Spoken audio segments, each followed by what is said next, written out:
post-traumatic stress disorder.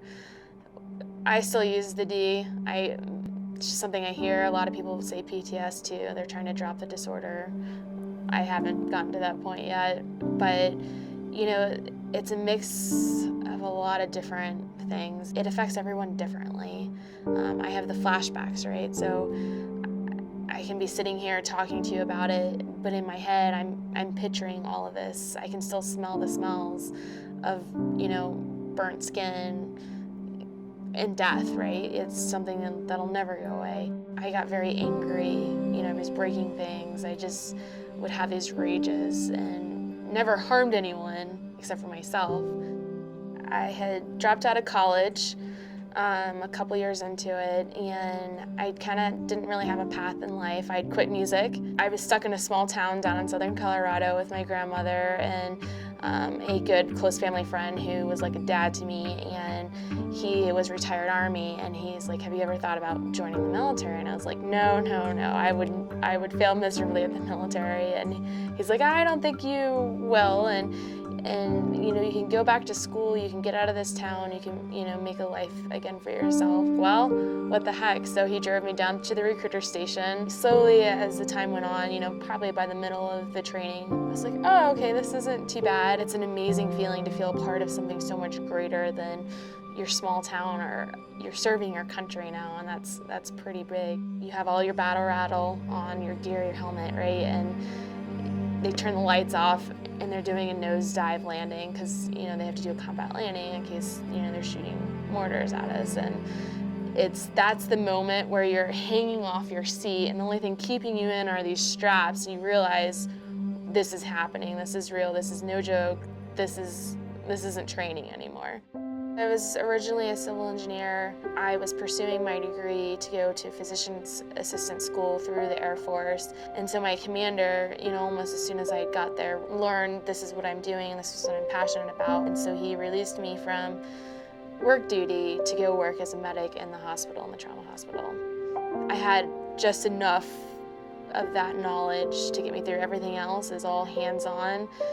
Here's a raw piece of chicken, we're gonna learn how to do sutures, and then the next day you're doing sutures on a human body. I loved it, I was passionate about it, it was where I wanted to be at the time, and I couldn't get enough of it. While over there, you know, they're really, the only tool that you have is after usually a mass casualty, a chaplain will come in and sit down and try to talk to us, but we operate almost as robots over there, because if you let that get to you at that time, then you might not be able to help that next patient, and that's someone's life there. So you bury it, and you keep burying it. It's hard, you know, one day you're eating dinner with somebody, or you see them in line at the chow hall, and that night even, or the next day they come in and they're missing limbs, or, you know, they're struggling to stay alive. We had a mass cal situation, and it was just the whole night, you know, we were getting patients in, all critical patients, up until the last 2 helicopters that came in.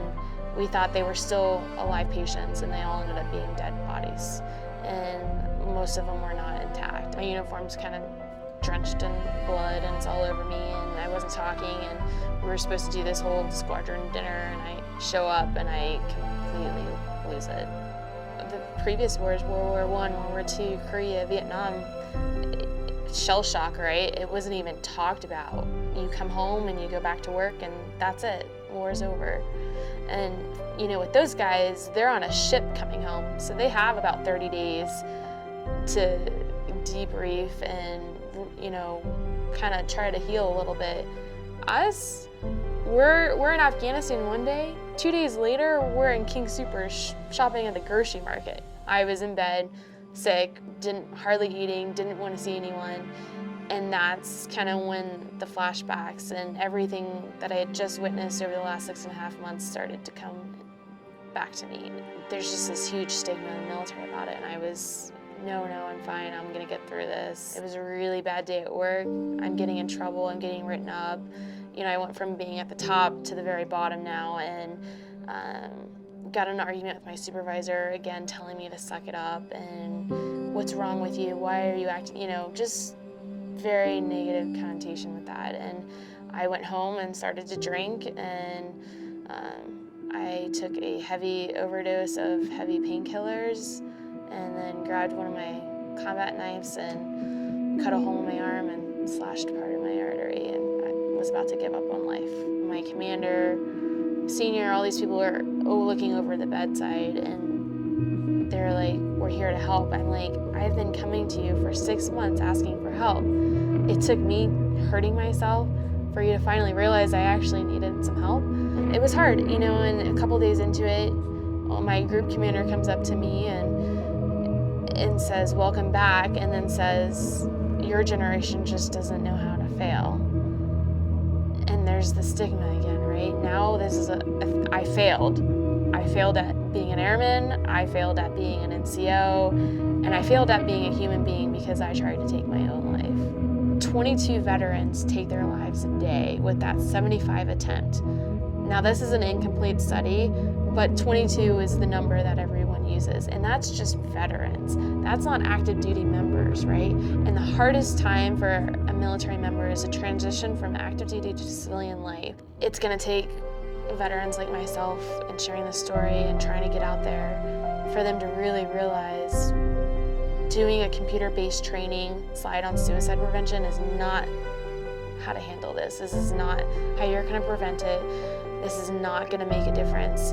It's real people sharing their real stories. These people we hear about are now getting help that they never had the strength to do. And I mean, that's huge. That makes the difference. It makes worth sharing the story, this painful story. It brings light to it, and now I can help someone else with my story. And it's just, to be able to do that for somebody else, it's one of the greatest blessings in life.